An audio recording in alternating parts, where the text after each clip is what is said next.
Hi, Ryan. Hello, Uh, so thank you for joining us today. you're I'm welcome. very excited to talk to you about Unexploded Ordnance. But firstly, I'm going to ask you to quickly introduce yourself, just your name, pronouns, and a little bit about yourself and your practice. About myself and my practice. Yeah. um, well, I've been doing this for 40 years now. So I'm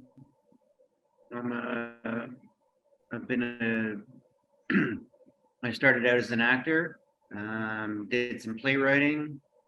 Um, I'm also a theater tech. Um, I learned dance once I came to Peterborough. And in 2013, I opened the theater on King, and here I am. How has it been running the theater at King? It's such a historic landmark in Peterborough, I feel like. Well, it's interesting running a small independent little theater company because you know uh, money's always an issue, but at the same time, it's really exciting to have all of these new independent local shows developed um, and watch them progress from a workshop stage right through to full productions. So that's really exciting. So let's talk about Unexploded Ordnance. Sure. How did it come to be, and what was the inspiration behind the piece? So I've been fascinated by the First World War since I was like 17, just because it is such a pivotal moment in the 20th century. I think that the world we're living in right now is a result of that particular era, 1914 to 1918. Um, I wrote a show for Fourth Line way back in 2003 that was produced there called Attrition. And I also produced another show for Arbor Theater that they toured around to schools about one of our local nurses here because I actually do enjoy history. And since I live in Peterborough, I've been fascinated by local history as well. Um, so I had worked on those bunch of shows, and Public Energy was doing alternating currents. I think this was probably back in 2015, maybe 2016.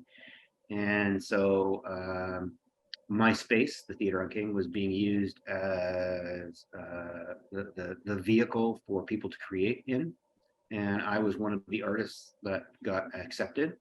And so me and Kate Story and Aaron Lidster sat down for 3 days and hammered out a script and presented it here at Market Hall later, like that same year, which was great. And it went over, I got lots of good feedback on it. And so we decided to develop it into a full length theater piece. Why did you choose that multimedia approach? And my second question, in addition to that, would be what was that process of collaboration like? One of the reasons we decided to be multimedia because the Dadaists were multimedia artists, whether they wanted to be or not, because some of them were musicians and some of them were theater people, some of them were dancers, some of them were filmmakers, some of them were, they did typesetting. And so they brought all of this exciting energy and all of their details together and created this brand new thing. Because of all of that, that was one of the reasons we wanted to create sort of this multimedia thing. Having musicians on stage is great because that means as a performer, you're not alone. Mhm. You have at least someone on stage to help you out. Yep. And also, we were trying to not hide anything. Yeah. this is, it's like we're showing all of our tricks here. Like the person that's running the sound and the lights is on stage. So we're not hiding the tech people. The musicians are on stage and they're actually engaging with me. But I think having that multimedia presence actually uh, helps in a lot of ways, especially with projections and stuff, get across some of the ideas that it's really hard to just do with words. This show is not just about the war and not just about data, but it's also about my life and when I learned about all of this stuff. So there's, some photos of me when I was a younger person, just to give context of of,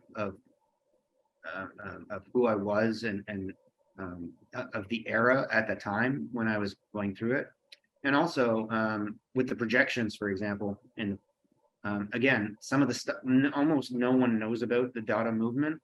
And so showing some of the stuff that the Dadaists did is very inspiring and I think kind of important to know. So the projections help bring the Dada movement back into the present. And when it comes to the music, basically Curtis Dreger and Matt Greco sat down and they saw the show, they listened to the show, they read the script, and then between me and them, we had a nice little dialogue about and with my director Kate Story, to decide what kind of music do we need, because there's not music all the way through the entire thing, but the music that is there is really kind of important and helps punctuate what's going on. Working so closely with all of these fantastic artists has been a real joy and an honor. So the show wouldn't exist without, like, I couldn't do this show by myself.